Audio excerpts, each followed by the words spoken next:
I found when I started leading was that my mentor, Darvesha, was very good about having trainings for dance leaders. There's a whole program for dance leaders to go through to learn about both the just the mechanics and also the real subtle, more esoteric aspects of dance leading.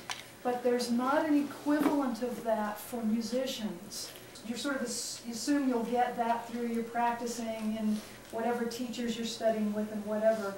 But there's nothing that teaches musicians about the attunement to the dance. Not the musicianship aspect, but the attunement aspect, unless you happen to work with some more senior musicians who kind of take you under their wing and teach you those things.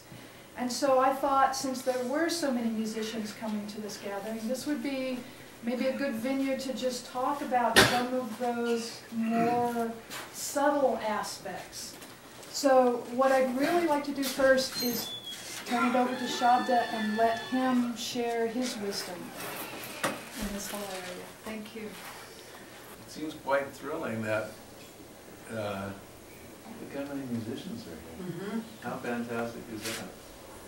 These dances came, as you know, came to Murshid really as an inner inspiration, as an inner vision. And gradually we added music to it. It should be, you should know that you go to some Sufi schools where they do zikr, even zikr with melody, but they don't use melodic instruments. That wouldn't be. So there's so many different conventions of how to go about providing support for what we now call the dances of universal peace. And I think we distinguish ourselves from other Sufi circles in the sense that we do zikr in every language, in any language, and we worship in any way, but the same elements are there. One of them holding hands, just for a minute. What a difference. Extraordinary. Then try now, don't hold hands. It's different. So naturally we want to learn to hold hands as musicians in a circle. There's the two streams that you have to balance as a musician for the dances. One is you're really an instrument of the dance leader who's an instrument of the dance which wants to be full and beautiful. So there's no question about that. But for music, for good music to happen, each person has to give their part.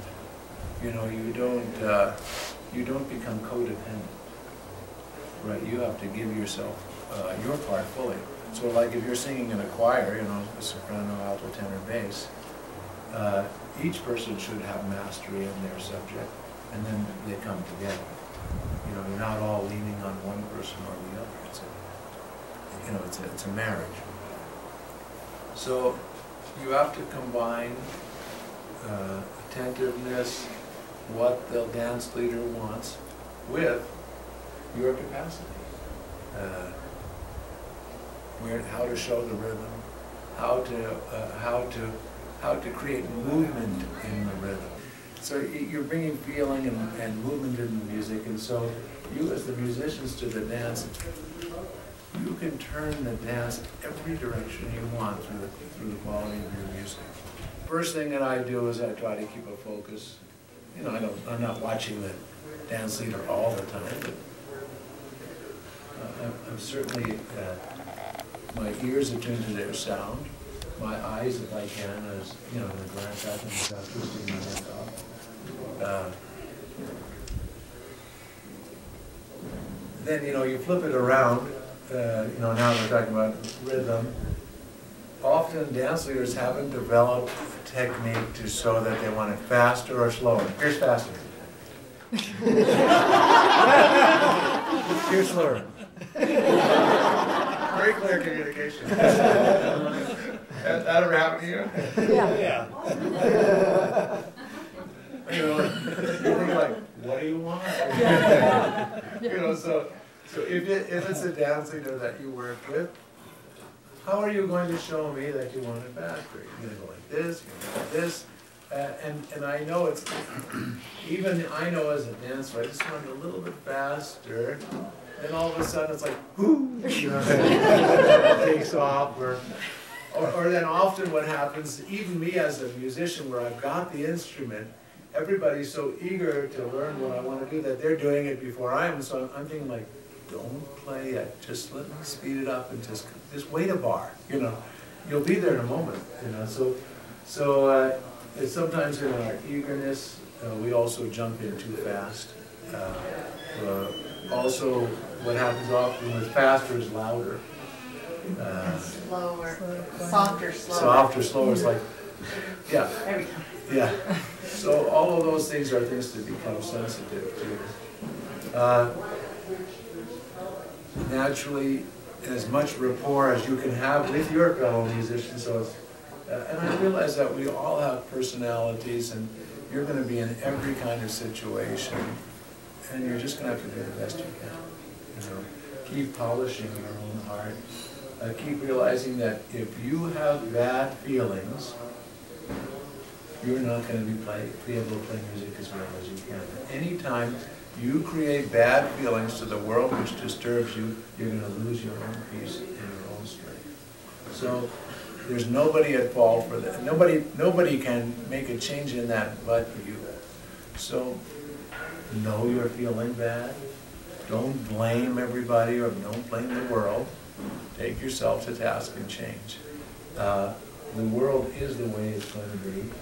And sometimes because of our fears and hopes, we project into the world the difficulties that arise for us. You know, it's like the unconscious is an irony. So we often create the scenarios that we want the least because of our fears. It did occur to me that, again, two contrasting movements in playing for the dances is don't be seen and heard. You know, that's one side. You know, that movement where you just stay in the background, don't make too much. And so I also want to put in a note for great musical skills where you can add some beautiful line that lifts the dance and makes something happen. So not to be afraid of improvisation and what you might be calling soloistic. You know, I've heard people say, "Oh no, you're not supposed to be a soloist in the dance. It's a group experience." Well, it is a group experience, but that doesn't mean that there's not that person who has assignment is to be a masterful soloist above the dance to move it and lift it along. You know, and when you hear a beautiful flute player come and play some line, or the violin comes in, or the guitarist comes in with mastery, then we're really thrilled about it.